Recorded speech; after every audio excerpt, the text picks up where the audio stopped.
The kettlebell half kneel lift.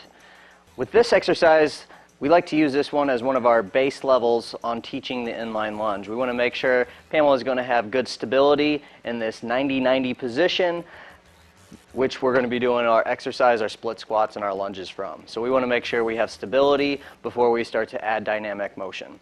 So Pamela, go ahead, start with that kettlebell at the right hip. So she's going to hold it by the horns.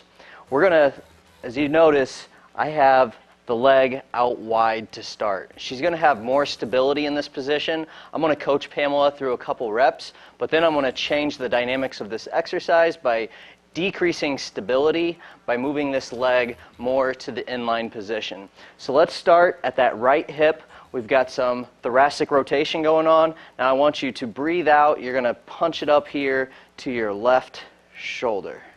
Good, then you'll bring it back towards the chest and down to the right hip. So we're getting stability, belly button down. We shouldn't see anything moving. I shouldn't see her right hip shift out to the side as she does another lift. Go ahead, breathe out, take it up and out. And we want to make sure she crosses the belly button. So we don't just take it to the center, we need to cross that center line. Give me one more rep and then I'm going to change stability on you.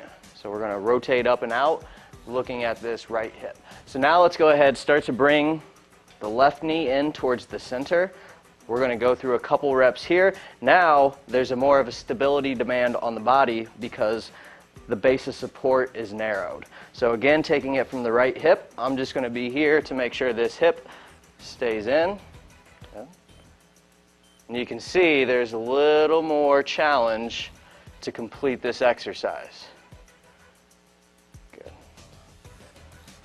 Stay in nice and tall. Good. Tell you what, just go ahead, set the kettlebell down. Now bring the foot all the way into the center.